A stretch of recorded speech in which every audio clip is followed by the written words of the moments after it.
Dastarata bapakku. Wiwit aku bocah aku durung tau nampa dikudang karo bapakku. Durung tau nampa digendhong karo bapakku wis ditinggal mati. Kowe sing tak anggep wong tuaku maragake sawangen. Jagate Bratasena iki bengkong apa jejeg? Yen jagatku bengkong aku mudhar ning Wonomarta. Nah yen jagatku jejeg, wah aku kelakon babat Wonomarta. Oh Bratasena, Bratasena. Anakku wong gagus, anakku wong gagah. Ndak sawang jagatmu jejeg tanpa bengkong. Katondo lamun nggonmu babat Wonomarta bakal kelakon nirbaya nirsangsaya. Wah, aku njaluk pangestu. Apa ana bagus sing padha karo mati? Ora ana, kowe ayu, aku ya ora elek, mergo aku kuwi cacat netra. Kowe putri ratu, aku ya turuning ratu. Lah kok duwe anak Kurawa ting blengkrah rupane ora karo-karuan. Coba aku tak takon, kaya ngono kuwi apa sebabe? Nek kula Sedewa sing kembar kuwi niatku wae ya mengarep tak padhake karo Citraksa Citraksi ning jebul ado sungsate ado. Wah apa mergo mbiyen dek kowe meteng kae nyidam wong wedok kok nyidam iwak garangan. Mula ya polahe kaya satu kewan anak-anak kuwi. Tobat kajengipun pancen ora seneng kok ya dibalekke piye? Muni piye kowe? Tobat mboten matur menapa-menapa. Lah wong kowe iki wedi karo aku kok nantang karo aku. Tak balekke tenan dadi apa?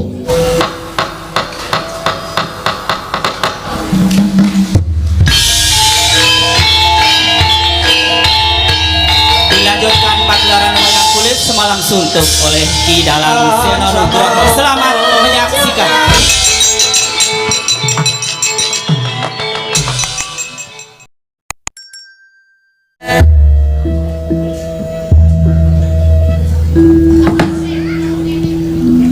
Hyang Agung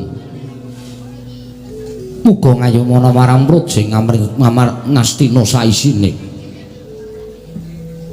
Suman Pati Sengguni nuninggi wonten timbalaning ngadhawuh Kakang Adipati miji dhateng wiswanipun ingkang rayipun Patih Harya Sengguni. Ora liwat prayoga nunggu ngadhep ngarsaning ingsun ana ing pasamuan negara Ngastina dina samengko iki. Patih Harya Sengguni nuninggi Gusti kula ingkang sinuwuning Ngastina sampun boten kirang prayogi ingkang abdi antara ngersa paduka sanata ing Ngastina. Namung derenan sak samunipun kepareng kula ngaturaken sembah sumengkeming pangabektinipun ingkang abdi kunjuk ngersa paduka Gusti kula ingkang sinuwun ya sumandak tampa. Ora liwat pangestuning sun tampanana kula pundi nggo jimat paripe dayana ning kasantosan sinuwun. Ora liwat prayoga nunggu ngadhep ngarsaning sun sampun boten kirang prayogi piswanipun ing abdi kepatihan Gusti kula ingkang sinuwun ing Ngastina sinuwun Prabu Dastarastra.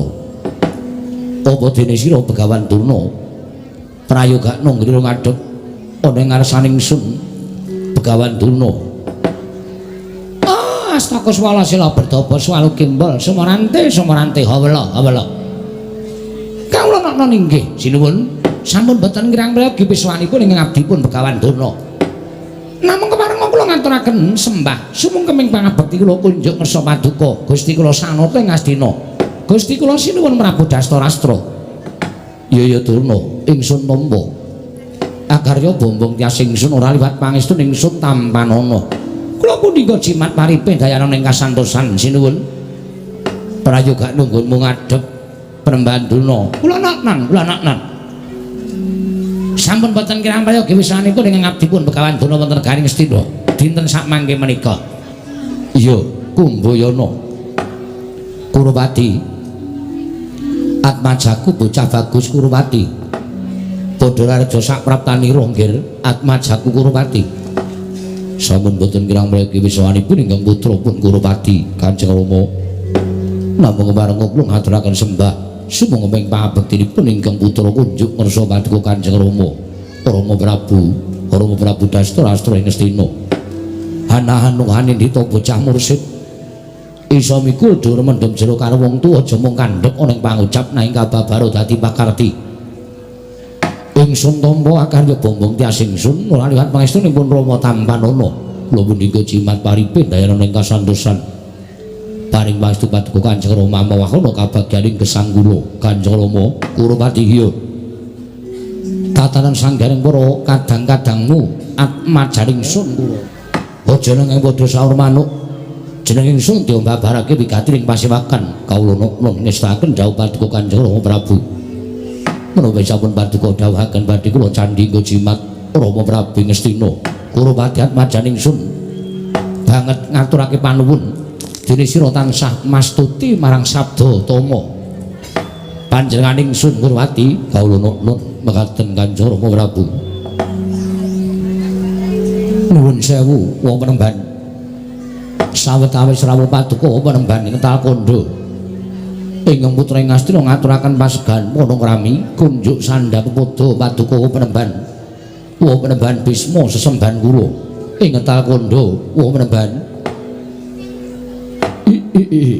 Mastu nama sidam sekaring bawana langgeng Kaki Prabu Dastarastra iya wis ndak tompasong pambagining Kaki Prabu akarya bombong penggali ing wakmu ing Talkondo ora liwat pudya pangastawaning pun awa ing Talkondo Tampanana Yonggir Dastarastra kula punika jimat paripin dayana ing kasantosan Mbah Penemban menapa ing sampun paduka paringaken amawakana kabagyaning gesang kula wa Penemban Bisma iya Kaki Prabu Dastarata kaya mengkono bener apa kang dadi ngendikamu lan muga-muga apa ingkang wis ndak aturake marang sira Kaki Prabu dijabahi dening panguwasaning dat kang murweng dat Kaki Prabu Dastarata wa Penemban saestu adamel gugup gagap guragaban raos ing manahipun ingkang putra ing Astinapun Dastarastra dene sarawuh paduka Penemban ingkang boten cecala ingkang saderengipun upami alih paduka tusan cantrik ing Talkondo agengipun paduka paring dawuh bilih lenggan sak mangke badhe keparang tedhak wong negari Astina wah Penemban kula nedjang rakit rata manik obro ing nangsing jong Bandunji kinarya methuk paduka Penemban saha nyawisaken Hermawar kinarya miji ampian paduka Penemban kacih notandha bektinipun ingkang putra ing Astina dumateng wa Penemban Bisma sesembahan kula ing Talkondo wa Penemban Dewa Brata jagat wasisane Bathara wayah Bathara jagat Om ilahing mastu nama sidam sekaring bawana langgeng Kaki Prabu wonten dawuh nadyan nembe kawiyos sing mangandikan wae persasat kaya wis tumplak punjen sinundul puyuh bebasan kaya dene kejugurkan mukir sari kelepaning samudra madu nanging mengko dhisik Yonggir aja mbok takokake apa to sababe Bisma sowan marang negara Ngastina mongko ora cecala ingkang sadurunge lan muga ndadekno pangertening Kaki Prabu Dastarata yen to Ngastina kuwi negara Ngastina kuwi bumi wutah getihku Bisma lair linairake ing negara Ngastina mula pendak-pendak Bisma sowan mongko tanpa taliwara aja dadi kageting penggaling Kaki Prabu Dastarata ngibarate kaya dene kebo ingkang mulih marang kandhange turta ngene Kaki Prabu saka tresnaku marang negara Ngastina nadyan wakmu trima brahmana ing Talkondo nanging tresnaku marang bumi kelahiranku iki ora iso digambarake dening apa wae mula pendak-pendak Bisma sowan ana negara Ngastina wigatine mung tilik marang kahanan negaraku tilik marang swasana negaraku kaya ngapa uriping para kawula lan kaya ngapa peperintahan negara Ngastina sabab yen to nganti dumadi abang ijoning kahanan negara Ngastina nadyan Bisma ora winengku bawat Narapraja ing negara Ngastina nanging aku rumangsa dadi jejer putra bumi negara Ngastina aku tanggung jawab bab ala becike amis baji ning kahanan negara Ngastina nggih Kaki Prabu Dastarata sangat ngaturaken panuwun ingkang tanpa pepindhan wa Penemban ing mekaten tumuli ingkang putra badhe cumadhong dawuh menggah menapa to wigatosipun dening wa Penemban kepareng rawuh madyaning Datulaya menawi kepareng kawedaring kathah tumunten kababarna nanging menawi waditu menaping kula Kadang Sentana monggo kula dherekaken manjing salebeting kedaton paringa dawuh dhateng ingkang putra Pundastarastra. Ya Kaki Prabu ingkang sepisan aku tilik marang karajaning kulawarga Ngastina sabab Kaki Prabu lan sak kulawarga kuwi minangka dadi putra wayah. Mula wis saktrepe lamun Bisma tansah kepengin ngerti marang kahananing putu-putuku lan anak-anakku ingkang mapan ana negara Ngastina. Syukur nggih. Dene kabeh putra wayahku tansah pinayunganing kawidadan, tansah pinayungan marang jiwananing Hyang Mahanasa. Dene ndungkap angka 2 soaning wakmi ngetal kondo iki sayekti ming kepengin nyatakake marang wewarta ingkang wis sumebar warata saindenging jagat. Nganti jagat iki berbeken marang pawarta kuwi mau. Dene kabar kae mau apa pancen kepara nyata nanging apa mung kandhep tekan pekabaran. Ih. Perkawis menapa penemban? Apa pancen kepara nyata yen to Kaki Prabu Dastarata wis jumenengake Kurupati minangka Prabu Anomi Ngastina ingkang tegese besok sak mangsa-mangsa Kaki Prabu Dastarata kuwi lintir keprabon utawa lengser keprabon ingkang wis cinadhang dadi nalindra negara Ngastina kuwi si Kurupati atmajamu ingkang pembayun. Kabar iki mau apa pancen kepara nyata apa mung kandhek tekan pekabaran Dastarata mara dadi cethakno kabar iki marang wakmi ngetal kandha iki jagat wasisaning putra wayaktura jagat. Ih. Wong Penemban.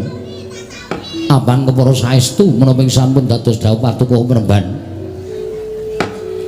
Sawetawis wekdal kula panci jumenengaken anak kula pambayunipun Kurupati minangka dados Prabu Anomi negari Ngastina.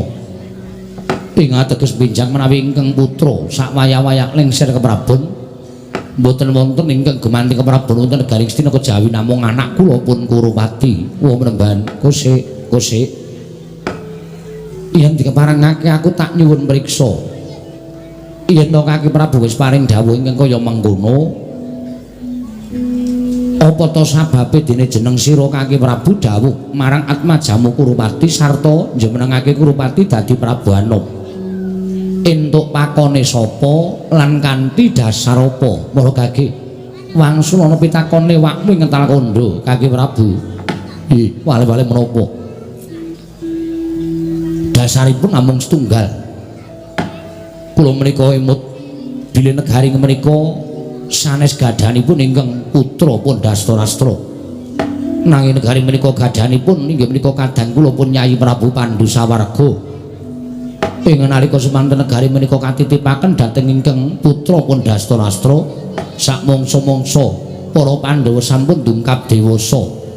Tumuli negari kula dipun aturaken dhateng para Pandhawa supados sak mangke Pandhawa ingkang lenggah dampar negari Ngastina. Lah kanthi kaya mengkono apa ora jeneng sira kuwi nerak pacak nerajang marang walaring Pandhu ingkang usana kasuwargan mangrumiyin Penemban. Wonten sababipun dene kula njenengaken Kurupati minangka dados Prabu Anom. Jalaranipun lelampahan ingkang sampun kelampah wonten ing madyaning bali Sigala-gala. Pandhawa gangsal cacahipun anut pelapuranipun para wadyabala miwah para kawula inggih sampun nyumurupi dhateng kedadosan Pandhawa sampun sirna kabesmi wonten telenging kitha Pramanakati wonten ing bali Gala-gala. Malah mboten namung Pandhawa ugi kelebet kadang kula pun Nyai Kunthi sedaya sampun pejah madaning bali Gala-gala. Oh Penemban samangke sampun boten wonten saged kula toleh-toleh malih. Sampun boten wonten pengajeng-ajeng kula tumraping para Pandhawa tumuli sak mangke negari Ngastina sampun ngantos kumplak. Lajeng dampar kaparingaken dhateng anak kula pun Kurupati. Wah Penemban menggah menika ing dados dasaripun dene kula wantun njenengaken Kurupati dados Prabu Anom ing negari Ngastina. Jagat wasisane Bathara Wayaktura jagat. Dadi ngono to critane. Nggih, mekaten wau Penemban. Aku tak takon karo sira Kaki Prabu Dastarata. Sing ngabarke nek Pandhawa mati ana ing bale gala-gala sapa? Inggih. Ora usah dadak walang ati nggih, Gage matur. Sing ngabarke nek Pandhawa tekaning pati kelawan anakku wadon Kunti sapa? Inggih. Mboten sanes namung pelaporanipun Harya Suman inggih Patih Sengkuni ingkang ngabaraken bilih Pandhawa sampun tekaning pati. Sengkuni sing ngabarke kasinggihan mekaten kosek apa aku mbok keparengake sarembuk karo Patih Sengkuni. Kula sumanggaken wa penemban, kula sumanggaken Patih Sengkuni Trigantal Pati Suman kula wonten paringadhawuh. Tak takoni marang Gage kowe prasaja ya. Inggih. Apa bener sing ngabarke nek Pandhawa tekaning mati marang Kaki Prabu Dastarata kowe? Leres mekaten. Kosek saiki aku tak takon karo kowe, dasarmu apa? Kok kowe iso ngabarake yen Pandhawa tekaning pati ana ing bali gala-gala? Malah kowe uga ngabarake patine anakku wadon Kunti Talibrata. Nuwun sewu kula saged matur mekaten menika krana kula nggadahi bukti penemban. Buktine apa? Buktinipun inggih menika rongkongan menungsa utawi balung menungsa. Cacahipun 6 ingkang sampun kabesmi temah dados areng kuwandanipun. Menika dados pratandha bilih Pandhawa sampun pejah kelawan Dewi Kunti Talibrata. Krana kula manggihaken rongkongan menungsa cacah 6 ingkang sampun gosong menika kala wau mapan wonten ing bale palermanipun Pandhawa ingkang kabesmi dening Hagni menika kala wau penemban. Dadi kowe iso ngaturake rongkongan menungsa cacah 6 sing mbok anggep kuwi rongkonganing Pandhawa lan Kunti Talibrata kasinggihan mekaten. Suman kula wonten dawuh. Saya aku tak ngerti. Larah-larahe lah kok dadi Sira Patih Harya Suman nalika semana iso ngerteni yen to bali paremaning para Pandhawa kuwi kobong Sengkuni kula wonten dawuh. Mula coba saiki pitakonanku wangsulana ya. Inggih ngestakaken dawuh. Geni sing ngobong bali paremaning Pandhawa kuwi geni saka ngendi? Sengkuni kula wonten dawuh.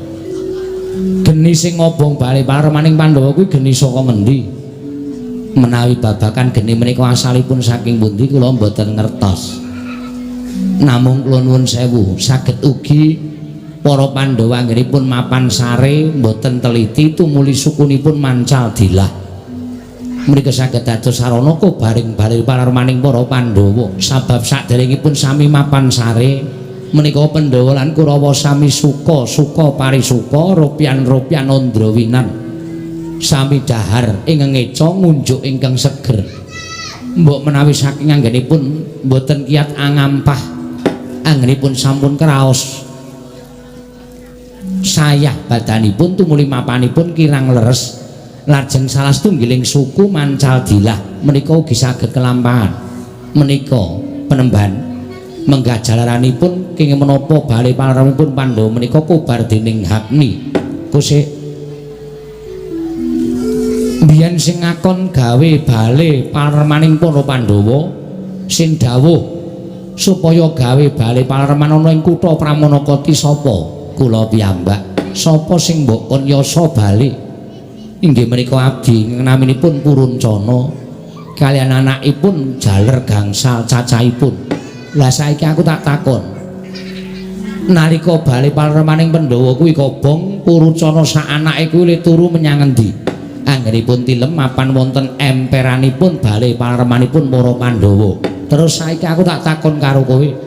Puruncana sak anake kuwi nalika semana isih urip apa tekaning pati? Nggih nuwun sewu sami pejah. Kabesmi wonten bali palermaning para Pandhawa. Puruncana sak anake cacahe pira? Cacahipun 6. Puruncana setunggal anakipun jaler gangsal. Lah padha wae iso lho Sengkuni. Sing mbok aturake kuwi dudu rongkonganing Pandhawa nanging kuwi rongkonganing Puruncana. Undhagi sing yasa bali palerman terus tok akeh-akeh Pandhawa tekaning pati. Mergo aku ngerti yen nganti Pandhawa isih urip, Pandhawa bakal nampa negara Ngastina. Kowe ora iso dadi patih, kamuktenmu ilang, derajat pangkatmu ilang. Kowe ora iso sapenake dhewe mangan bondo Ngastina. Ning yen Kurupati sing dadi ratu, kowe lestari dadi patih slegrang-slegreng nyam kamukten kendangan dengkul sila tumpang uripmu grogoti duwite negara Ngastina ya apa ora kirangan lho kowe iki tak takoni Wangsulana iya apa ora menawi bab menika sampun ngantos dipun rembak menanging tumrap kula menika sanes rongkonganipun Kurucana saat majanipun menika rongkonganipun Pandhawa gangsal cacahipun saiki ngene wae ora sandadakaku kakehan gunem sing tanpa guna merga tumrap Begawan Bisma tak pikir-pikir yen to aku guneman karo kowe kuwi ngeceh-ceh swara ora ana gunane merga kowe ora bisa ndungkap sarta kowe ora isa nyekel apa sing dikarepake karan Bisma saiki ngene sengkuni sing yasa bali palereman biyen Kurucana tok kanyasa bali paleremaning para Pandhawa nanging Kurucana tok weling legawe paleremaning para Pandhawa kudu saka barang sing gampang muruk upama kayu sing garing dhuwurane mbok gawe saka duk lan alang-alang monggo bubar kuwi tok olesi gandha rukem tok wur-wuri bubuk mimis pamrihmu apa pamrihmu supaya yen sak mangsa-mangsa diobong bali kuwi gampang muruk iya apa ora nuwun sewu panjenengan kok malah nglepataken dhateng kula menika sampun boten kirang-kirang anggen kula budidaya supados Pandhawa menika tasih gesang kula menika sampun junjung derajatipun Pandhawa damel bali palereman kinalya para Pandhawa kok malah kula dipun lepataken ora ketoke pancen kowe junjung derajating Pandhawa ketoke pancen kowe menehi kamukten karo Pandhawa mbok yasake bali ning janjane kuwi pancen wis tok gawe sarta karti sampe kamu dadi srana nggonmu mateni para Pandhawa sarana mbok obong ana bali paleremaning para Pandhawa ning kowe tak kandhani sengkuni sing jeneng ala kuwi ora bakal tumomo ning becik sing jeneng tumindak ala kuwi ora bakal iso tumomo ning becik Gusti Maha Agung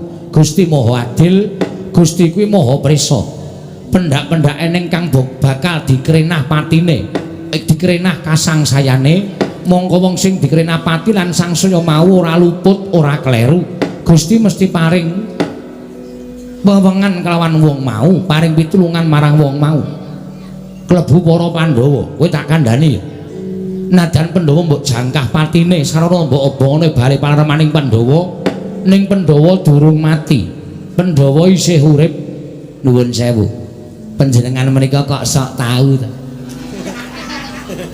wong nyatanipun kula menika ingkang nyumurupi rongkongan Pandhawa cacah gangsal tambah setunggal menika rongkongan gangsal rongkongan gosong 6 cacahipun menika rongkonganipun Pandhawa lan Dewi Kunthi kok panjenengan ngendikaken Pandhawa isih urip monggo kula iso ngaturake buktine sakniki ngeten mawon nek Sang Tapa Begawan Bisma saged ngaturake nek Pandhawa isih urip sakniki buktine napa kula pengen bukti Pandhawa 5 cacahe enten bukti nek Pandhawa isih urip enten negara Ngastina sik yen aku tok suwuni bukti aku ora iso mergo aku ora bisa nganti marang para Pandhawa ning saiki kowe tak takoni kowe kelingan ora nalika Pancala nganakake sayembara kelingan ora sengkemutan biyen apa ana Kurawa piranganing Kurawa sing mlebu sayembara wonten sapa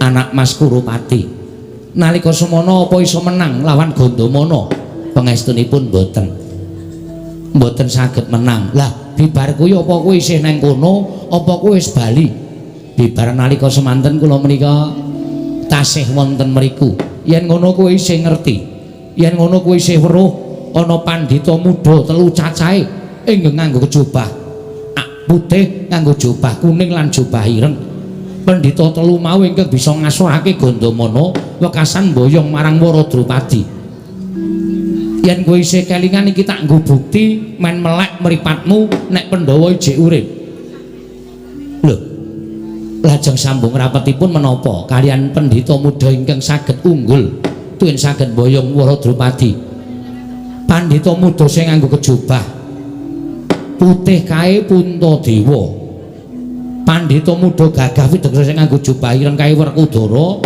wonten ingkang nganggo kejubah kuning kae si Arjuna ya Permadi. Kaki Prabu Dastarata mara midhangetna sabdanipun ingkang takandha iki ya nggih. Kowe tak kandhani ya Kaki Prabu. Panjenengan tak caosi prisa aja gumampang percaya marang wadul ingkang ora ana kenthang kimpule sarta durung iso ngaturake dasar perkarane. Nanging sumurupa Pandhawa isih urip, anakmu Pandhawa isih urip. Ya mung uripe ana ing tengahing alas, uripe kerendhet ribebondotan, sandangane sebit rontang ranting, mangane ming woh-wohan ingkang tumiba ning pangkon, ombene banyu sendang. Uripe nemplek marang kabrahmananing para brahmana-brahmana ingkang mapan ana alas. Kaki Prabu. Lah kok dadi kaya ngene kahanan negara Ngastina? Lah kok dadi kaya ngene kahanan sing tak sumurupi? Monggo Pandhawa kuwi putuku, Kurawa kuwi putuku. Ning sira Kaki Prabu dititipi Pandhawa ora iso nggulawentah kanthi becik. Sira ratu mban cindhe mban siladan. Yen anakmu dhewe mbok mban cindhe, yen anake adimu Pandhu mbok mban siladan. Anakmu Ropyan kekemul Brana Picis, kekemul bondo donya. Tekke dhuwit negara Ngastina. Ning anake Pandhu keloro-loro urip eneng alas. Uripe paribasane kaya dene jalma wanan, kaya wong loro saudon telu saurupan. Dastarata, yen kaya ngene iki aku nyebut kowe kuwi ratu sing kepiye? Aku tak takon kowe ratu sing model piye coba Dastarata?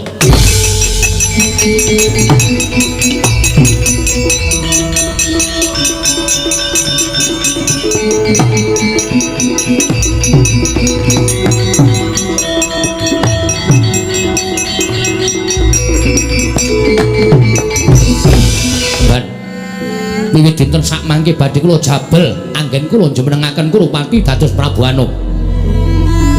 Krana Pandhawa tasih gesang Kurupati badhe kula jabel pangkat Prabu Anom badhe kula paringaken dhateng anak kula pun Puntadewa. Kosik aja kesusu. Sabda Brahmana Raja ngendika sepisan ora kena wola-wali. Yen to Kaki Prabu jabel apa kang wis mbok ngendikake padha karo mengko akeh para kawula kang padha mestani sira kuwi nalindra ingkang blindra-blindri kaya banyu tumumpang godhong sentre. Ora prayoga nggih. Ora prayoga. Lajeng paduka kados pundi? Jumenenga lenggah kang prayoga. Perkara iki ayo padha dipikir supaya aja nganti dadi daredah antaraning darah saptawarga. Mundhak ora prayoga kedadiane Dastarata.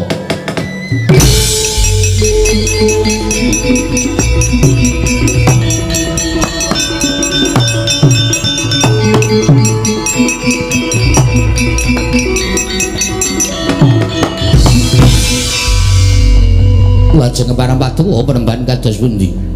Ora prayoga yen to sira njabel apa kang sira ngendikake luwih becik kudu golek dalan liya. Lajeng kedah kados pundi ingkang kula tindakaken wa penemban? Durna, kula wonten dawuh. Kawit mau kok ora omong. Mbok ya sambung rembug. Menawi mboten dipun timbali menawi ajrih nampi dedukan saking paduka. Sang penemban Bisma menapa dhewe sinuwun Prabu Dastarastra. Saiki tak paringi kalodhangan kowe paringa dawuh. Bab menapa penemban? Kowe kudu melu du penemu babakan Pandhawa upama sak mangsa-mangsa njaluk negara piye supaya kabeh padha trimane. Kula nuwun sewu kula menika apal kalan watanipun anak-anak kula Pandhawa. Pandhawa menika tiyang sabar, Pandhawa menika tiyang ikhlas. Pandhawa menika mboten nate ngrangsang dhateng gegayuhan ingkang mboten sagedipun jangkah. Terus penemumu piye? Menawi saking pamrayogi kula Ngastina menika sampun dipun owah-owah ingkang dados nalindra kedah anak Prabu Kurupati inggih anak Mas Jaka Pitana. Namung kemawon mangke menawi Pandhawa menika nyuwun negari Ngastina dipun lintoni bumi ingkang sak traju sak bobot kaliyan negari Ngastina inggih wiyaripun inggih suburipun. Lah yen miturut kowe bumi ngendi sing pantes dadi paringake marang para Pandhawa? Menawi saking pangertosan kula mboten paham. Babakan area pertanahan menika kula mboten jelas. Lah sing ngerti babakan wewengkon Ngastina sapa? Menawi ingkang ngertos babakan wewengkon Ngastina menika namung Patih Sengkuni. Patih Sengkuni kula wonten dawuh. Wewengkon sing padha karo Ngastina jembar. Lho, dienggo ngijoli Pandhawa, nuwun sewu, ngijoli kok wong modar. Pandhawa menika sampun pecah. Pandhawa menika mboten badhe sowan dhateng negari Ngastina. Seta, iki ming mbok menawa jaga-jaga yen to nganti Pandhawa tekan kene. Merga penemuku Pandhawa urip, pamanggih kula Pandhawa sampun pecah. Ya, perkara penemune beda ora apa-apa. Ning saiki aku tak njaluk keterangan saka kowe ngendi alas utawa papan sing jembar sing padha karo Ngastina lan sing subure padha karo Ngastina. Wonten penemban ana wonten ngendi sengguni wonten inggih menika Wanamarta. Wanamarta kasinggihan kusik Wanamarta ku yen miturut sak ngertiku nalika aku isih nom biyen tau tate nderekke bebedak Kanjeng Rama Sentanu. Wanamarta iki kebawah keperintah negara ing Wirata mboten. Rumiyin panjen Wirata sareng kula ingkang dados pangareping masyarakat Ngastina pathokipun kula jembaraken. Lho, pathoke mbok jembarke entuk pakone sapa? Mboten angsal dawuhipun sapa-sapa. Sing baku pathoke kula jembarke menika dados wewengkon wilayah negari Ngastina. Wiladalah, sengguni kula wonten dawuh. Kowe kok senengane jembar-jembarke pathok sing wis ditetepake? Apa kowe ora kelingan wong sing malak karo lemah kuwi sok nek mati ngrekoso? Perkara mati ling ngrekoso iki rak nyawane wis ora ana. Kajengipun badhe kula raos-raosaken piyambak. Mbok aja ngono to Dik Patih. Jahat ya jahat ning aja kebangetan. Ngono. Sampeyan niku wis dadi patih. Nuwun sewu wis do ngerti nek sampeyan niku watake angkara Budi Candala. Sampeyan niku malak bab menapa kemawon ning bab lemah mbok aja malak. Sampeyan niku omong apa? Perkara niku kula malak niku rak kangge kamuktening negara Ngastina, mboten kangge kamukten kula dhewe. Kula malak niku kula gawe bejane wong akeh, ora kok golek bejo awak kula. Manyen kandhan-kandhanane ngayal. Ya wis kono sampeyan ora ngerti critane nek wong seneng malak lemah kuwi nek mati sesuk luwangane ora sedeng. Ya dijembarke, dijembarno kaya ngapa kae? Luwangane ora sedeng kowe iki ora tau nonton Rahasia Ilahi. Mboten gadah TV sampean? Nggih gadah. Lah nyetele ming bangsa drama Korea wis ora masuk.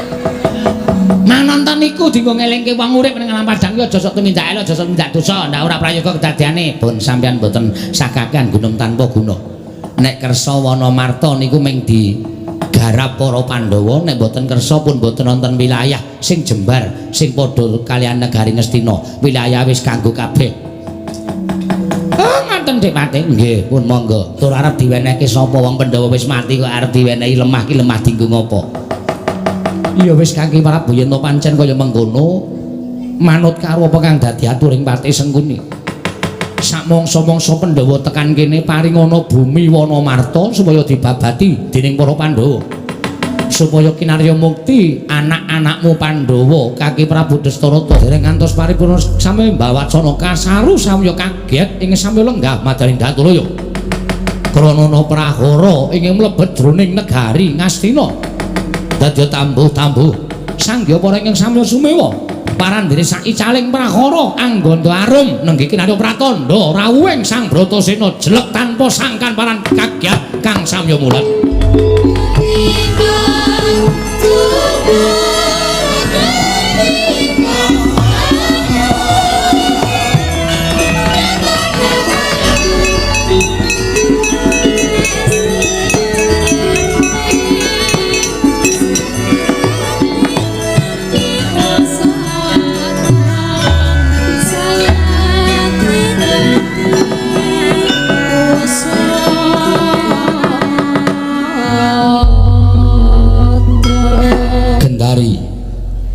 Maring ngadawu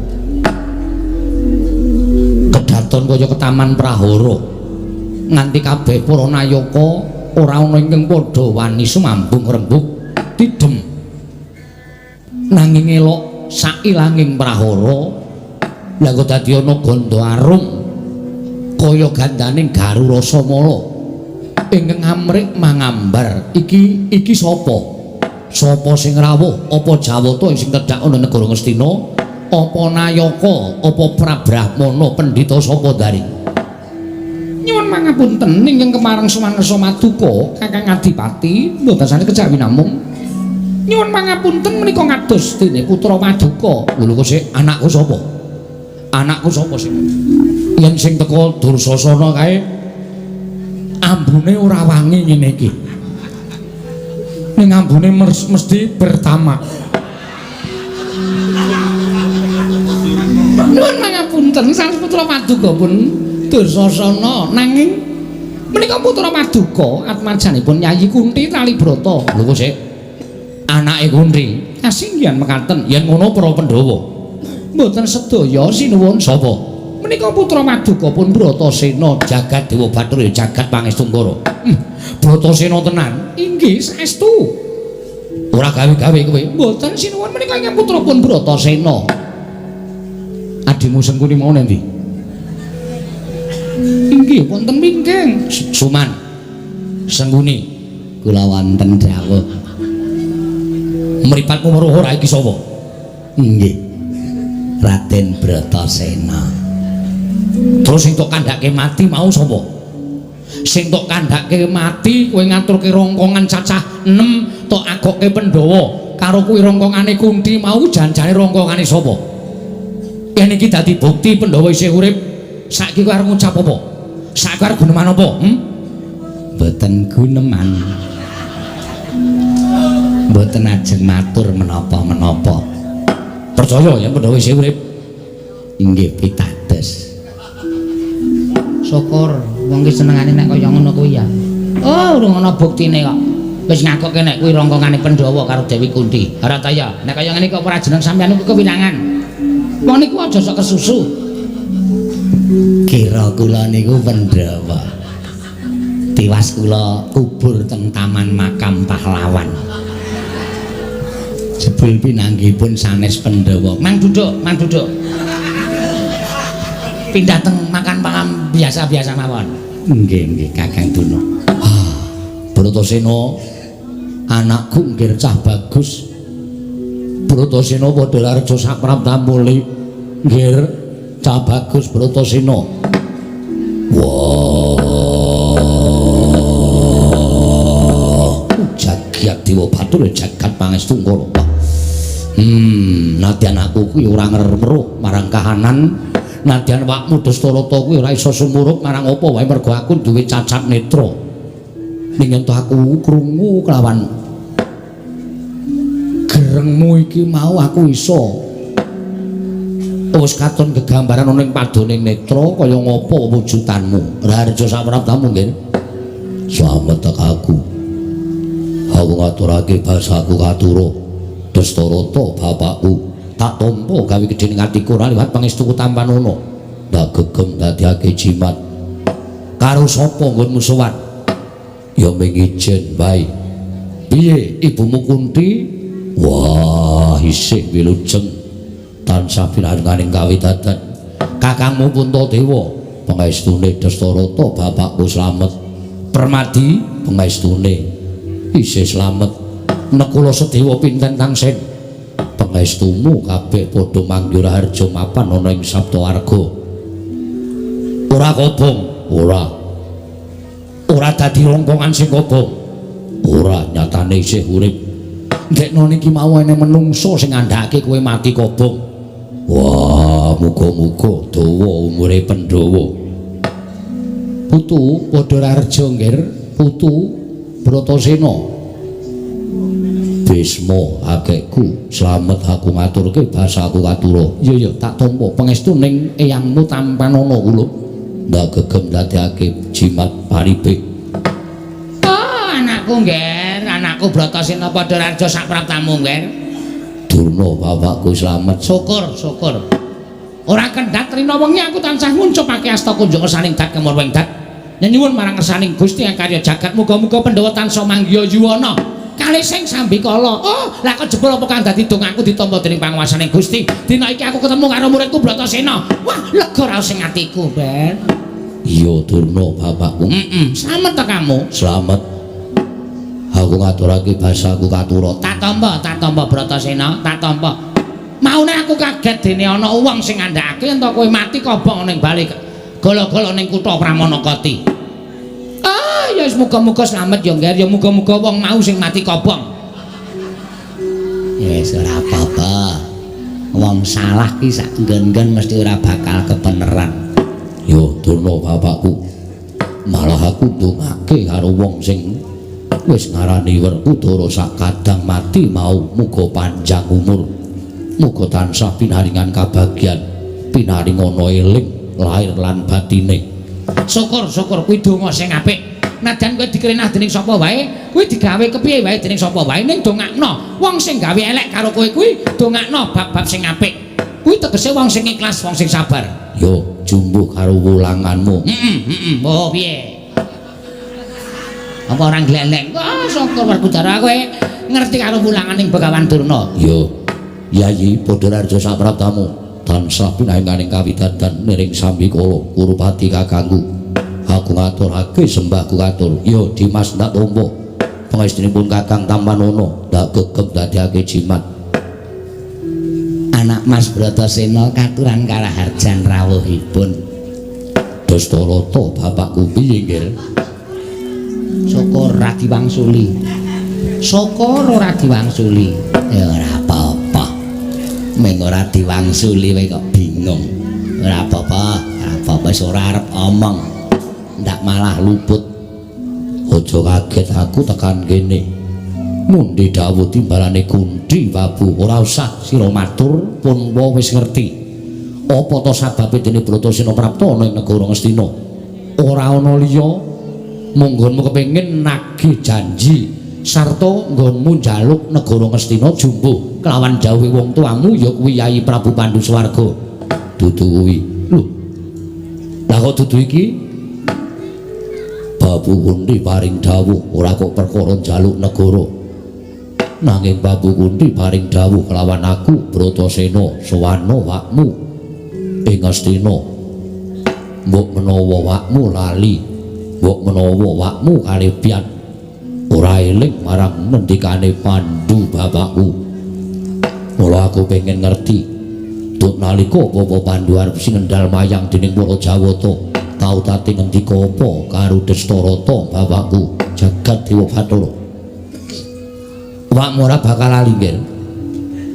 Nalika bapakmu Pandhu arep sindal mayang dening para Jawata paring pangandikan kelawan aku Kakang Adipati, kula titip negari Ngastina lan kula titip anak-anak kula Pandhawa.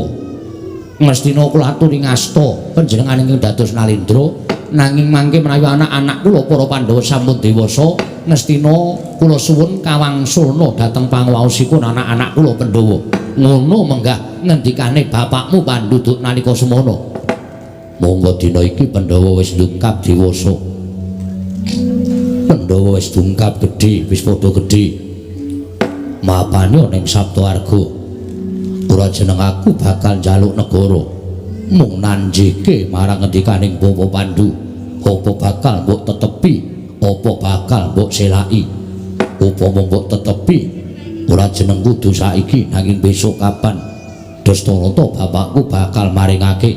Nah yen mbok selaki ya wis ora apa-apa. Aku tak bali ning Saptawarga. Aku tak matur karo Kunthi Babu.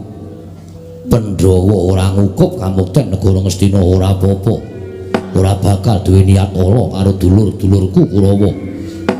Yen Kurawa ana sing mbok sengkakake dadi Nalendra, malah bungah atine Pandhawa dene negara ana sing ngrenggani.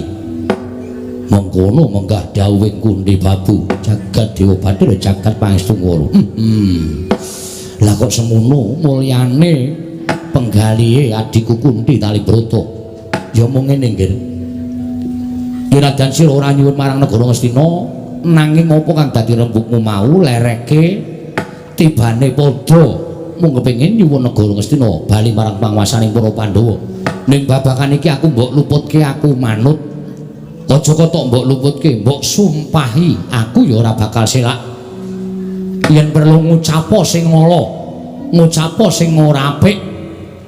Yen perlu ngucapo yen iso ucapmu sumpahmu mau yen bisa nggondhol nyawane Dastarata, malah aku tentrem bisa ketemu karo adikku lanang Pandhu Diwayana ing mapan ning kasuwargan. Jalaran uripku ning jagat dititipi negara, ning morak-marik ora karo-karuan kahanan negara Ngastina. Perkara kuwi tanggung jawabmu. sing wigati aku nyuwun wangsulane Mbak Destarata bapakku piye sing gedhe pangapuramu ya ngen watara dina ingkang kepungkur krana sawijining pawongan ingkang padha ngandhakake yen to Pandhawa mati kobong ning bali golo-golo klebu ibumu Kunthi wis mati kobong malah wakmu Destarata wis pirsa dhewe buktine ana ingkang ngaturake rongkongan menungsa cacah 6 mula banjur nelongso nenutuh marang awakku dhewe wis ora ana pangarep-arep marang sapa negara Ngastina iki tak wenehake jalaran Pandhawa padha mati kobong tumuli aku jenengake kakangmu Sikurupati dadi Prabu Anom mula sing gedhe pangapuramu aja nganti dadal kanalindraning Prabu Destarata wakmu ing Ngastina aku ora kena mencla-mencle blindra-blindri kaya banyu tumumpang godhong sentre apa iki wis tak ngendikake kudu kelakon kang mangkono tak suwun Bratasena sak kadang-kadang nrimo marang kahanan iki nrimo negara Ngastina iki diagem dening kadangmu Sikurupati Bratasena Brahmara remangus wamyo ngambreng kati karunaning kaswase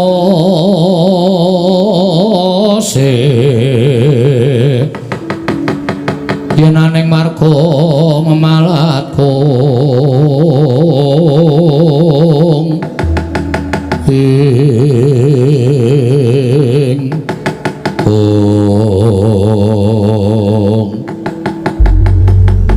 yen pancen kaya ngono kedadeane aku ora apa-apa ya wis ateges Ngastina wis dadi darbe ing Kurupati mula aku ora bakal ngucik meneh negara Ngastina kosek aja kesusu sira bali marang Saptawarga nanging iki mau wis dadi rembuganing para sepuh yen to ana peranganing Pandhawa ingkang suwan ana negara Ngastina bakal dijoli wujuding bumi ingkang jembare padha Ngastina suburi ya padha Ngastina ya mung kudu bebodro dhewe tegese kudu mbok babati dhisik sabab papan kono isih wujud alas gawat kliwat kang aran Wanamarta kowe tak paringi jol wujuding alas Wanamarta babatana yen wis mbok babati kanggonen mukti kowe sak kadang-kadhean yasa negara ning Wanamarta kono Bratasena wah lahir batin nggonmu wenehake yo lahir batin yen pancen kaya mengkono Bratasena ora bakal ngutik-utik kahanan negara Ngastina dimen dienggo mukti dulurku Kurupati aku nampa kaya dadi pawehing Destarata bapakku malah wektu dina iki aku njaluk pamit lho kowe arep menyang endi nggih aku arep nglakoni babat Wanamarta kosek aja kesusu apa ora prayoga Kembulandrawina kelawan wakmu Destarata wiwit dina iki aku nampa dawuh aku bakal laku prihatin ora dahar ora ngombe ora mangan ora ngombe yen perlu ora turu supaya kasembatan sediaku apa kowe njaluk Mas Picis Raja Brana kinarya sangu nggono babat Wanamarta malah ngregoni nggonku prihatin aku mangkat ning Wanamarta kuwi arep babat arep nyambut gawe ora seneng-seneng ora rupian dienggo apa wujuding Brana Picis apa kowe kepengin dibantu Wadyabala aja ana siji wae sing bantu karo Bratasena mergo aku ora ngerti wewatekaning wong-wong sing bantu karo aku ana uga besok ingkang duwe watakan yen wis rampung gaweanku monggo aku dibantu Wadyabala Ngastina monggo mundhak padha dirasani Bratasena sak sedulur iso mukti kae mergo saka aku lan sak piturute iso ya saka aku ora ya saka aku wilah dalalak lah terus kowe saiki nyuwun apa kowe matura aku ora njaluk apa-apa mung siji sing tak jaluk kowe njaluk apa nggih sabubare aku mangkat iki mengko tak jaluk Destarata aja dahar aja ngunjuk yen bengi aja nganti sare ngagungna asmaning Gusti bola bali nyuwuna marang purbaning Hyang Mahanasa lakuku slamet ora ana lan swiji apa penjangkaku iso kelakon kuwi wae sing tak jaluk kuwi lah jagat Dewa Bathara jagat pangestu Kara Wah, pambegan kok kaya ngono kowe iki turun sapa? Bapakmu Pandhu dadi ratu, singa singaning Narendra kok jebul duwe anak kaya ngene kahanane piye? Oh, Bratasena, Bratasena.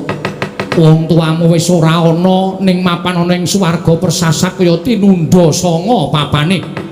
Dene duwe anak ingkang pambegane kaya kowe, Bratasena. Ora dadak ngalembono karo aku.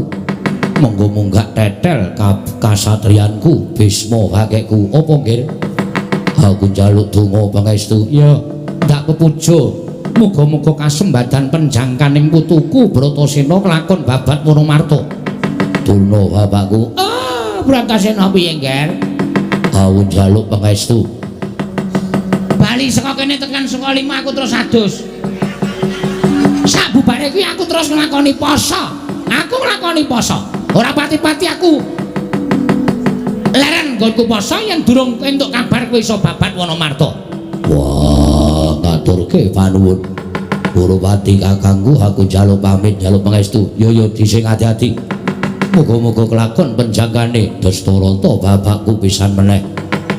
Sak pungkurku iki tak jaluk aja dahar, aja ngunjuk yen bengi nglakonana manembahing wanci bengi dongakno Bratasena kalising rubeda. Bisa nglakoni babat Wonomarta, klakon nggih penjangkamu bakal klakon Bratasena.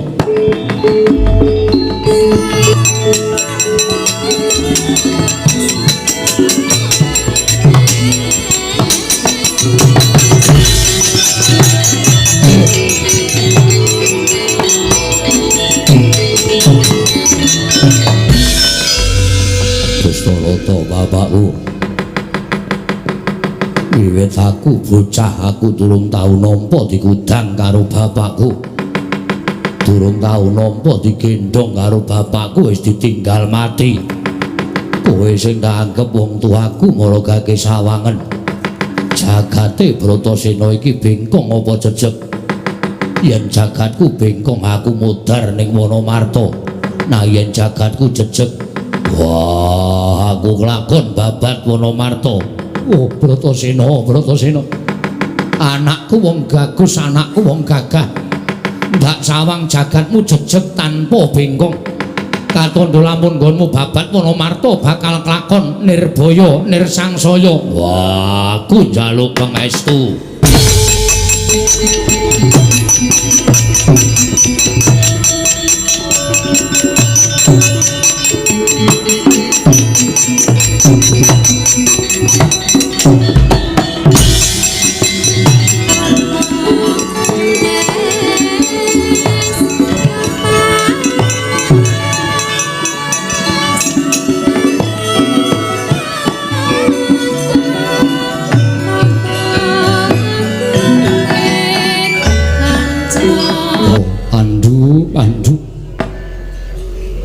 Ana babar pisan ing atase sira Yai Pandhu karo aku ki padha-padha putraning Kanjeng Rama. Biyasa ing Saptawarga, lah kok tinemune bedane bumi langit. Anakmu ming 5 wae iso disawang. Monggo ya iso gawe pemareming wong tuwa ing atase aku ki ming padine wae krungu tembunge Bratasena persasak kaya wis manjing ana ing alaming kasuwargan. Bocah mloho, bocah dosa, bocah kau, bocah apa anane lah kok tembunge gawe mareming wong tuwa. Wah, syukur Pandhu kowe iso nyawang anak-anakmu saka kasuwargan. Kowe iso nyawang mareming wong tuwa yen to duwe anak ingkang ngabekti, bangun miturut sarta duwe tata krama kuwi swarganing wong tuwa. Wong kinadan duwe anak akeh. Mongko anake wae sugih kabeh iso munjung ingkung gajah karo wong tuwa ning nek tumindake mrosal medhugal sak penake dhewe nadyan wong tuwa isih urip kaya diloropake ana ing neraka jahanam. Kok beda karo aku? Aku kuwi ndek anak 100 kok calon gentro kabeh. Dikon mangkat ana ing papan panembah ora gelem. Dikon mangkat ana ing papan pawiyatan ora gelem, nek ana cliwik do bingungi.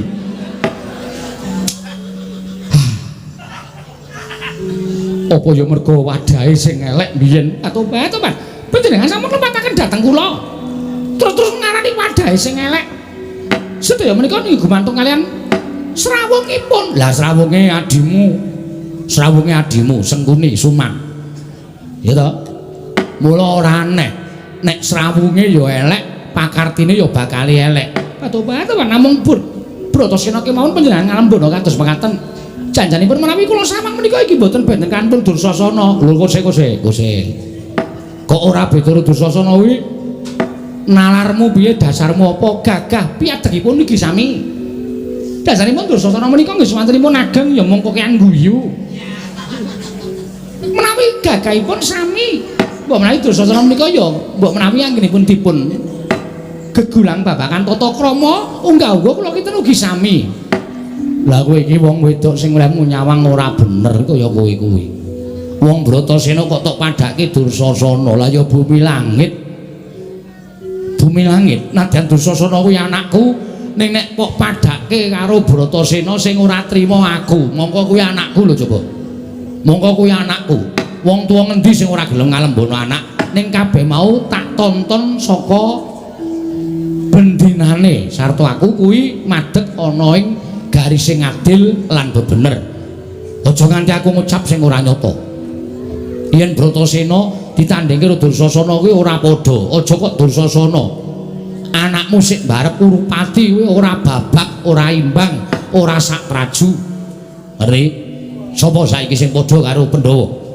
Puntadewa apa ana sing kembari karo Puntadewa? Anakmu Kurawa ora eneng. Ketoke arep alus Citraksa kae. Omongane ketoke arep alus padha Puntadewa. Saya suwe saya tuwa ketok pekoke. Yo ben ngono kok ngelek-elek anake dhewe. Saya aku tak takon. Terus saiki senone Kurawa yen ana padha sing padha karo Permadi sapa aku tak takon. Apa ana baguse sing padha karo Permadi? Ora ana. Kowe ayu, aku ya ora elek. Mergo aku kuwi cacat netra. Kowe putri ratu, aku ya turuning ratu. Lah kok duwe anak Kurawa ting blengkrah rupane ora karo-karuan. Coba aku tak takon, kaya ngono kuwi apa sebabe? Nek kula Sedewa sing kembar, kuwi niatku wae ya arep tak padhake karo Citraksa-Citraksi. Ning jebul adoh, sungsate adoh. Wah. Apa mergo mbiyen dhek kowe meteng kae nyidam wong wedok kok nyidam iwak garangan. Mula ya polahe kaya satu kewan anak-anak kuwi. Tobat kajengipun nek pancen ora seneng kok ya dibalekke piye? Muni piye kowe? Tobat mboten matur menapa-menapa. Lah wong kowe iki wedi karo aku kok nantang karo aku. Tak balekke tenan dadi apa? Apa anggap aku nek picak niki ra iso golek wong ayu? Iya. Inggih. Apa anggap aku picak ra iso golek wong ayu? Tanganku iki luwih permana tinimbangane mripatku. Dadi wong wedok tak demek gegere, wis ngerti rupane kaya ngapa, sok anake pira, terus watekane karo bojo kaya ngapa. Ning sabab napa nalika semanten panjenengan menika klentu milik kula. Lah kowe sing ngesuk-suk terus. Aku diadepi putri telu karo Pandhu nalika semana, ning sing ngethek karo aku kowe.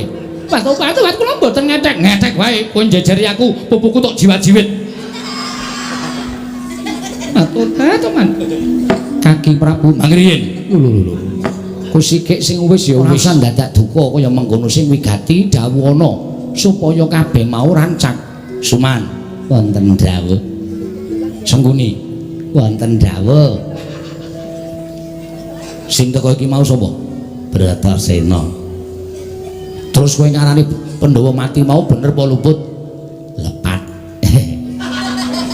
Bijinul. Bijinul tutukke ndasmu kuwi piye?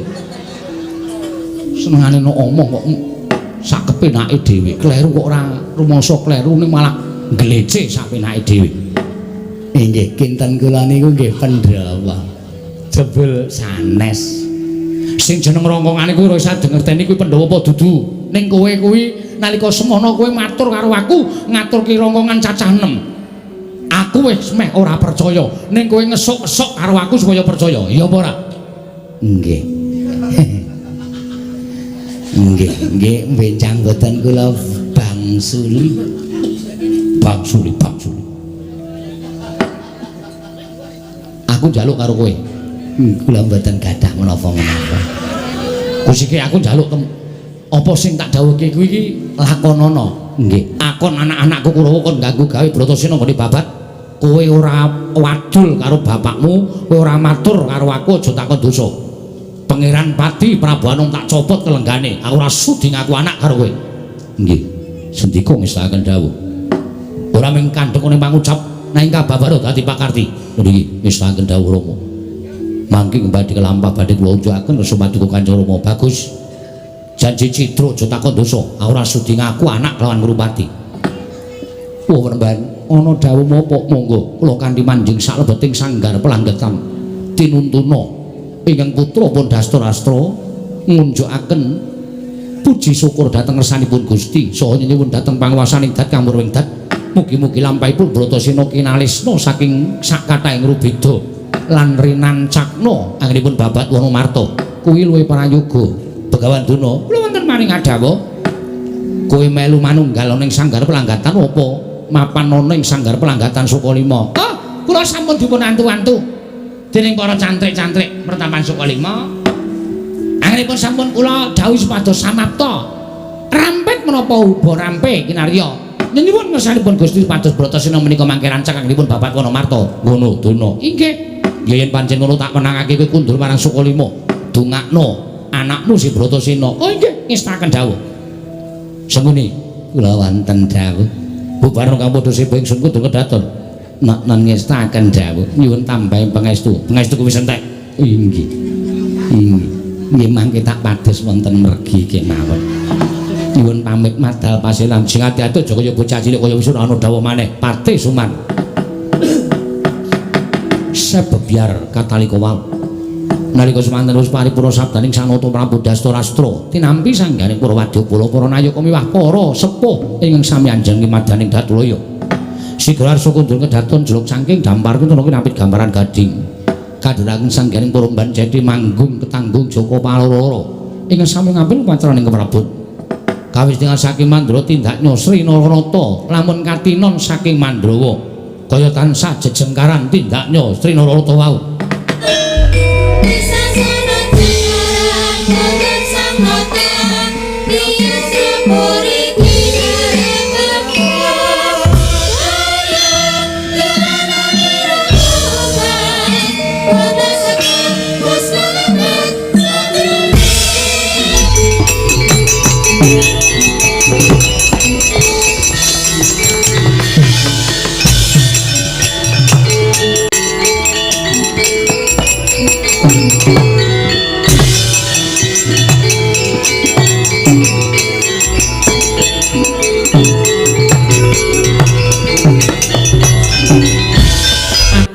Denger nganti kaya Tugu Sinukarta.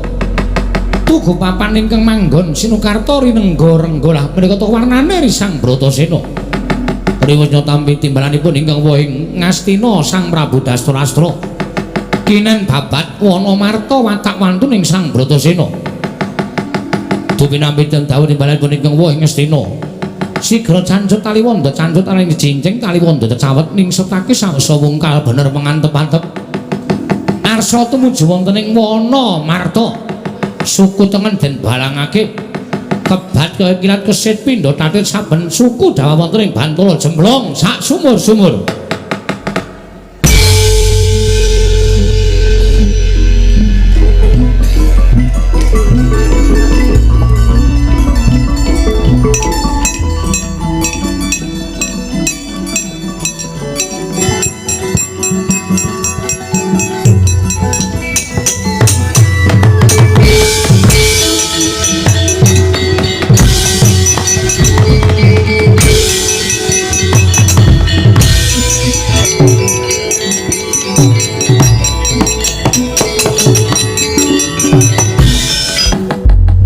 Wae entuk dawuh pangendikaning Wang Pikulun Bathara Bayu. Aku kepengin ketemu karo adikku tunggal Bayu. Ya kuwi Bayu Pamungkas, ya Bayu panutup. Arane Bratasena, monggo barang tak wis padhake ana satriya ingkang babat alas monggo pasuryane tanpa beda kelawan pengendikaning Wang Pikulun Bathara Bayu mbok menawa iki dulurku adikku Bratasena ya yen ngono tak cobane apa pancen bener kowe kadange Bayu Kenara ya Anoman Bratasena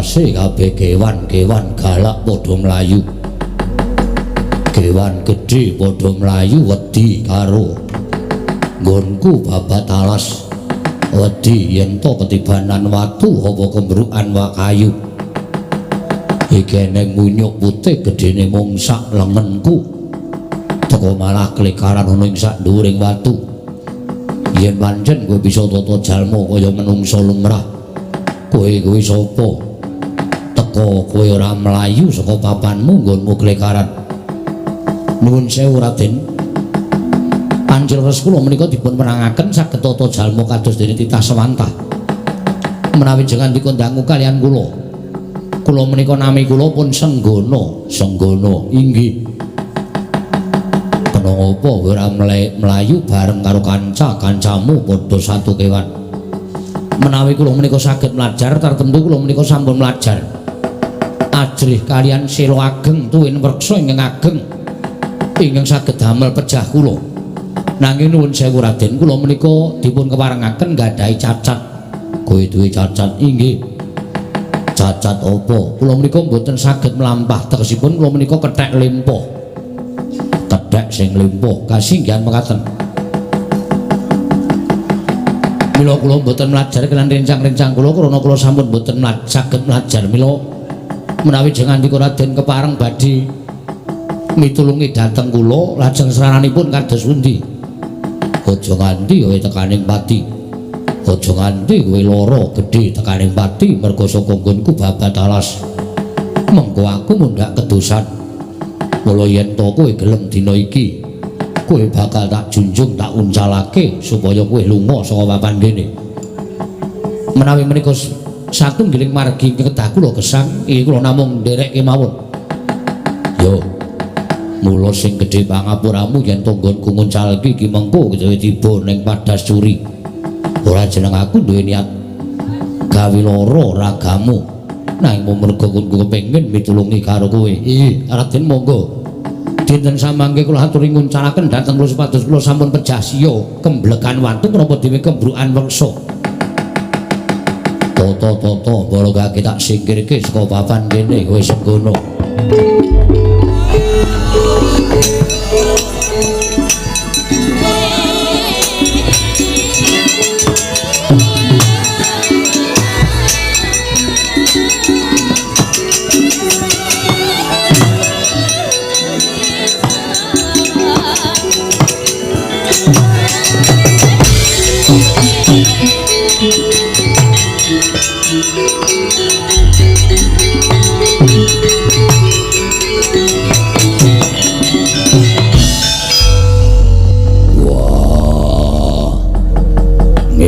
ewake ing atase munyuk gedene ming sak lengen tak junjung aku ora kuat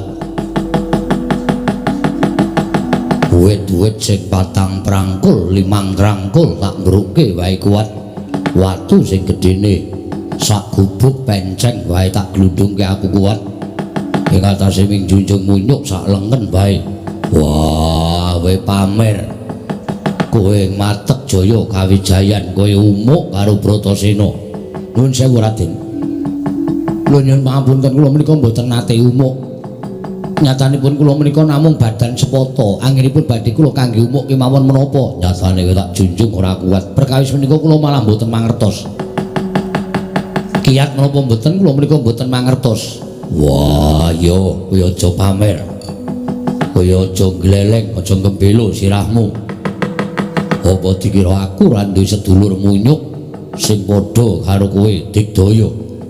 Aku duwe sedulur sing tekan seprene aku durung tau ketemu. Ngendikane Wang Mikulun Bathara Bayu, dulurku mau jenenge Anoman. Munyuk uler sing putih kaya kowe. Kowe pamer kadigdayan karo aku, mangsa kala tak kandhake dulurku Kakang Anoman. Wah, ora-orane yen to kakangku Anoman kalah karo kowe. Lah dalah, adikku di adikku. Wah, Bratasena. Oh.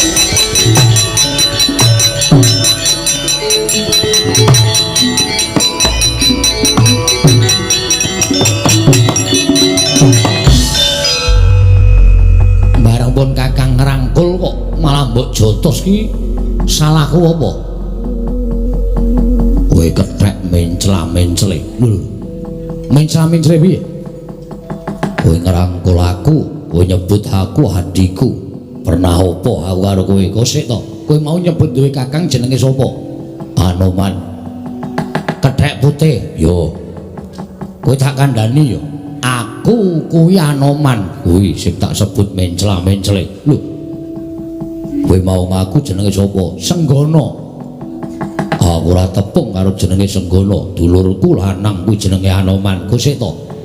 Anoman ki ya Senggono, Senggono ki ya Rama, Ndayapati, ya Maruti, jenengku ki akeh. Aku Kakang Anoman. Dudu. Lho kok dudu piye? Jarine Bathara Bayu, kakangku Anoman kuwi gedene ya padha aku. Ora cilik kaya kowe kuwi. Lho kok sik to? Oh dadi karepmu supaya kowe percaya ki aku tok kon gedhe. Wah, ora perkara kuwi ning aku ora sedulur cilik kaya kowe. Aku ki ya iso gedhe ning ora terus gedhe terus. Iya kala-kala cilik ngene iki kala-kala gedhe ming gumantung nggone nggunakake. Nek aku gelem gedhe ya iso gedhe. Aku kan cilik ya iso cilik. Aku kadang Anoman. Ya wis. Yen pancen kowe Anoman tenan. Aku ngaturke panuwun. Si Adyar menyang endi? Ora usah takon kowe minggat to. Lho kusik. Tata kramamu nanti ketemu karo Kadang Tuwa lah kok kowe malah nunduk karo pun Kakang. Aku lagi duwe gawe. Duwe gawe apa? Babat Wonomarta. Kowe arep babat Wonomarta? Ya, kowe lah keblasuk kowe. Keblasuk piye? Wonomarta kuwi papan gawat liwat wingit kepati satu mara satu mati jalma mara keplayu. Yen kowe babat Wonomarta iki mengko ora kelakon babat nanging malah kowe tekaning pati. Kaya aja ngempukke watu ngaturske banyu. Apa mbok anggap Bratasena kalah? Bratasena miris babat Wonomarta. Aku ora bakal wedi, aku ora bakal wegah. Ning kowe bakal katriwandan, aja sok gawe kodratif sak pepadaning menungso. Aku menungso kaya titaing sing gawe urip. Apa anggap kowe iki ponakane sing gawe urip teko kowe ngarani yen to aku bakal mati ana ing Wonomarta.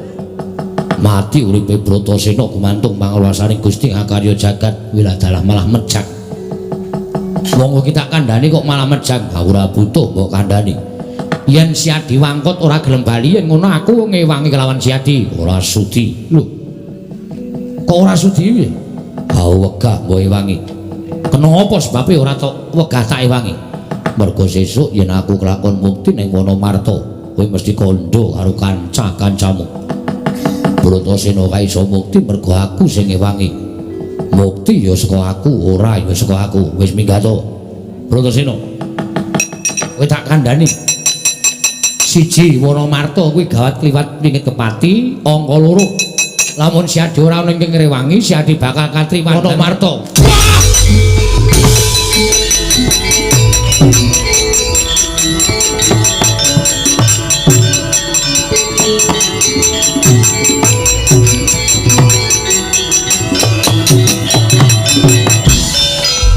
Gila jagat Dewa Bathara jagat pangestu kala. Ketemu karo adhiku lanang ingkang pengawak waja jumbuh karo kendikaning Wang Mikulun Bathara Bayu. Ingkang duwe pambegan beda karo dulur-dulure tunggal Bayu. Yen wis duwe karep ora kena dipendhakake, ora kena dielekake ya. Bratasena, adhiku cah bagus. tega larane ora bakal tega patine pun Kakang Yayi.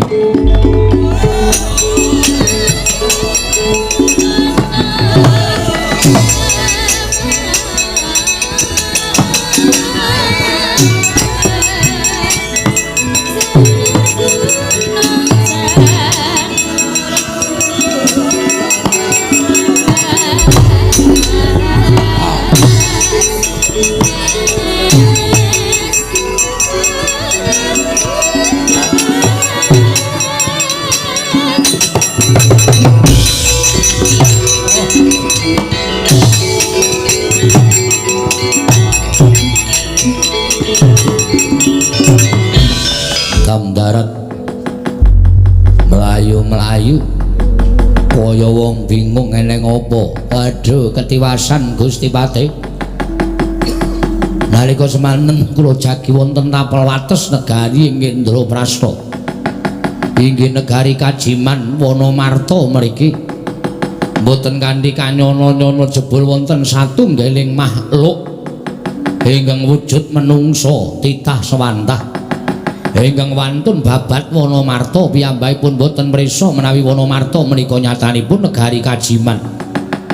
Wreksa-wreksa dipun mbrukaken, sela-sela dipun dukiri. Tata lair ingkang dipun mbrukaken menika wreksa ageng miwah sela ingkang ageng. Nanging sejatosipun satriya menika ngrisak dhateng pepasrening Praja Indraprasta. Candi-candi pepasen dipun dukiri dipun risak. Oh ladalah soroh nyawa menungso wani ngrusak telenging Wonomarta Jimdang darat wonten dawuh mara gagilekno mara gage pringgakno ingkang becik. Nah yen to wangkal ora gelem mundur saka Wonomarta ranggeten yen kowe ora kewagang matura marang Patih sapu jagat. Non nyuwun pamit Gusti Patih sing ati-ati aja kaya bocah cilik.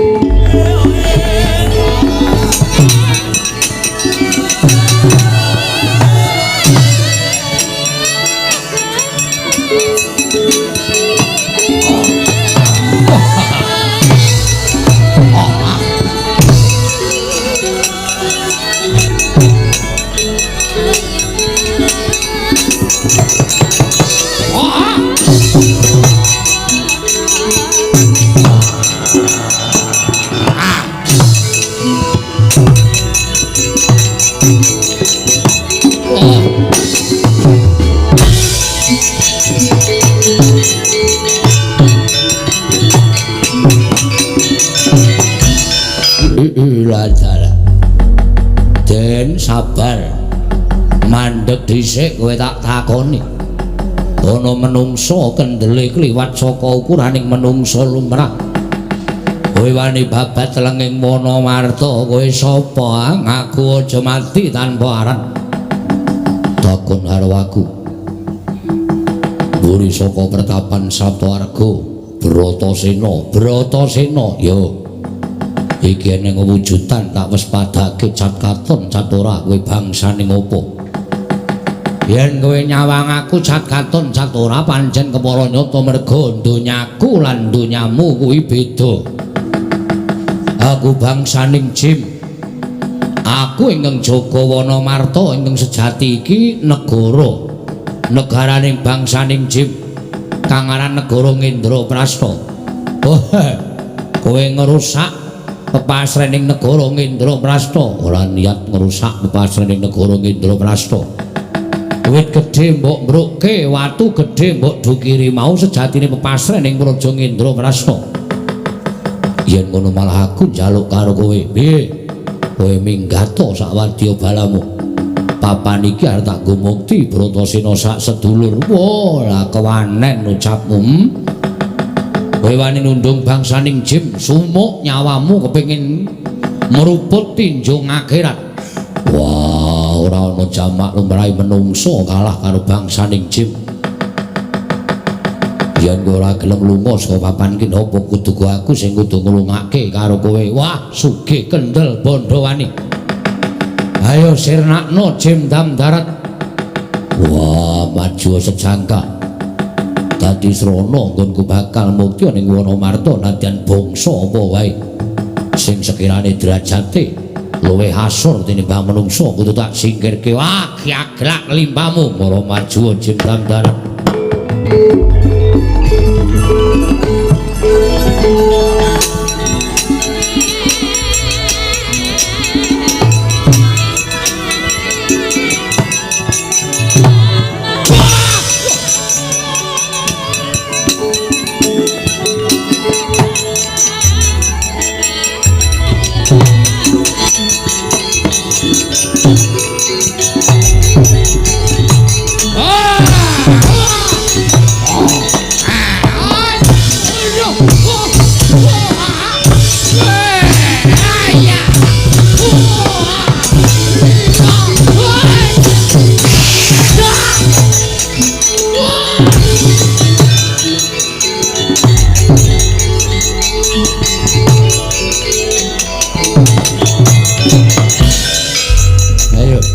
Aja nglarani adikku lanang. Bratasena adikku tunggal bayu. Kowe nglarani adikku lanang padha karo kowe sumuk nyawamu. Krubutan Anoman legane atiku ora bakal tak tinggal loncat. Waduh.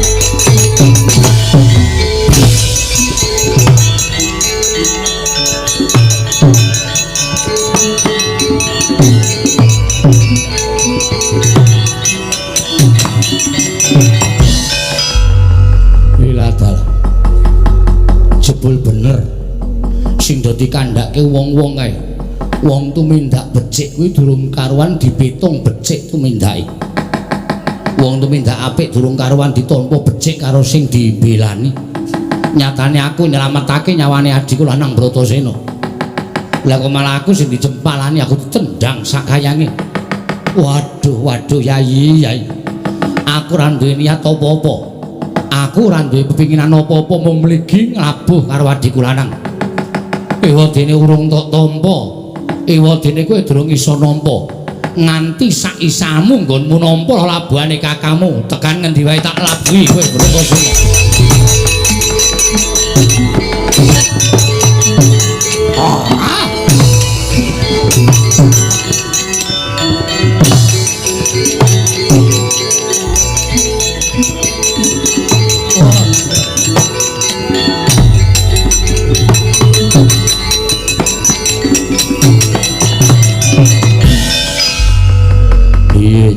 Jam darap. Waduh ketiwasan Gusti Pati. Nyata lamun Raden Bratasena sekti kalintang jayaning perang. Piyambakipun ugi dipun tutaken satunggiling wanara seta. Kula dipun ajar dipun pala gantang dening Raden Bratasena. Wah, dalah gugu karepe dhewe Mundura. Mundura iki dudu perkaramu. Kowe nyegat laku ning Bratasena, kowe ora bisa. Ora bakal lak dukane kowe Mundura. Bratasena kuat nampani daya kemandening patih sapu jagat tampar sutra jala kencana. Wah, meguru karo kowe ya.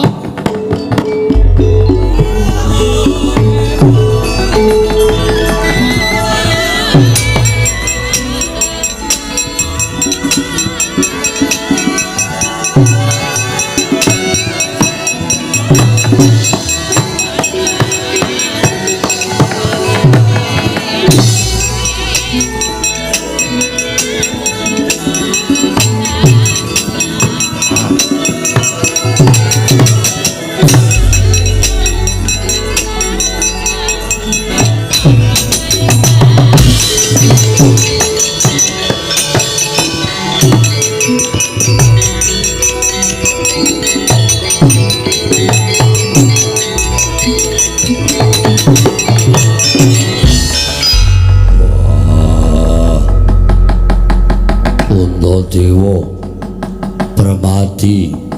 Wah, aku kena daya kemanden awakku ora iso diobahke. Sikilku kaya digondheli, tanganku kaya ora duwe kekuatan. Saben awakku tak ngubah saya kenceng kaya ana sing bondo karo dadaku ambek aku sesek. Wah, Permati, Puntadewa. Kowe padha mrene aku mudhar ning Wonomarta hormati.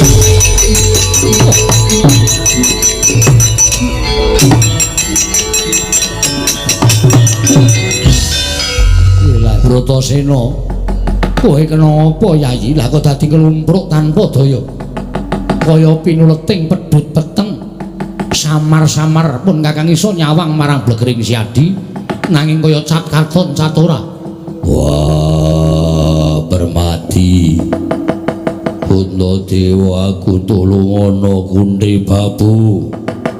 Anakmu mati neng alas abiyasa kakekku. Bratasena Siadi kena apa? Wah, Kunti. Aku tulungono abiyasa. Wong men ditakoni kok ora wangsulan. Sing disambati men dulur-dulure. Yo, Yayi. Bejo kowe duwe kadang tuwa kaya pun Kakang Anoman. Tak suwunke marang purbane Hyang Mahanasa muga-muga pun Kakang iso mbirat penandang keng Bosandak. Waluya nirmala temajati jati temah mulya. Bratasena adhiku cah bagus.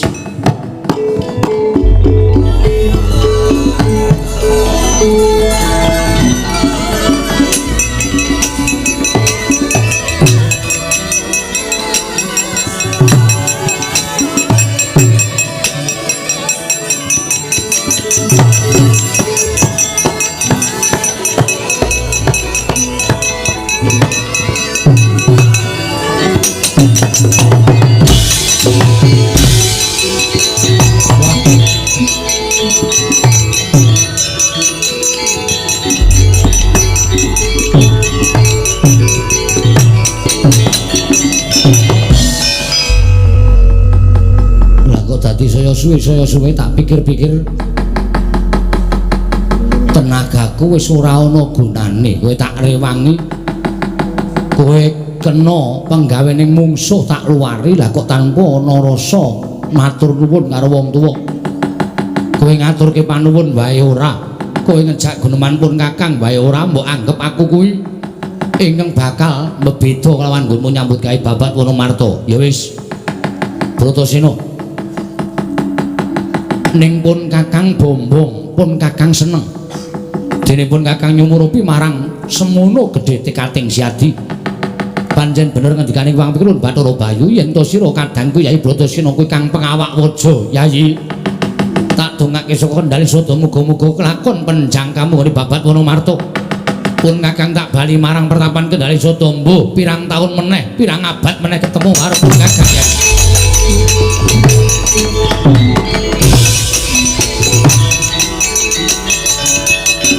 Wah.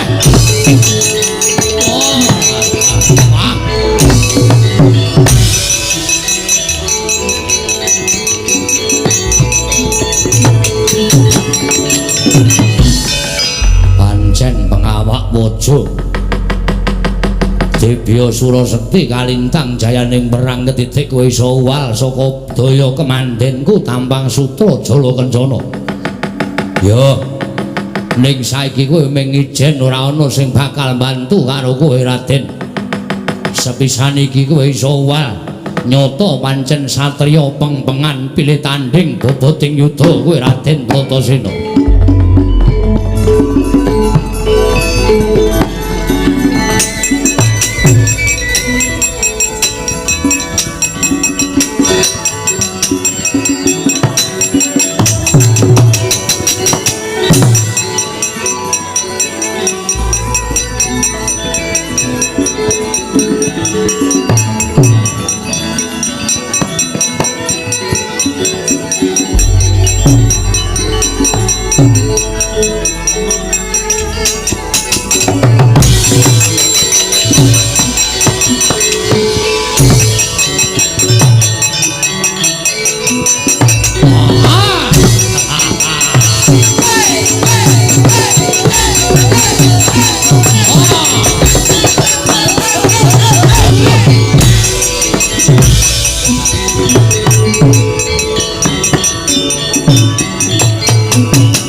Dewa abiyasa ngalas kene akeh sing iso malati ngalas kene akeh watu sarta wit sing angker. Wah, aku nganti ora iso obah, aku ora iso nglawat.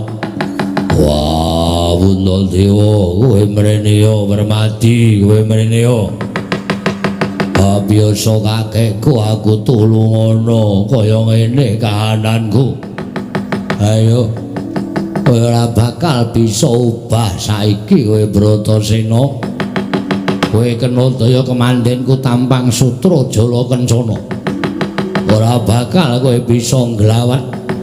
Upama kowe mati ana ing alas, kuandamu diodol-odol karo singa. Dadi panganing macan, dadi panganing srenggala. Nanging yen kowe durung tekaning pati Gustiku Prabu Puntadewa sak kadang-kadehan, apa Senopati Ngendraprasta Raden Dandun Wacana ingkang bakal midana pati karo kowe Bratasena.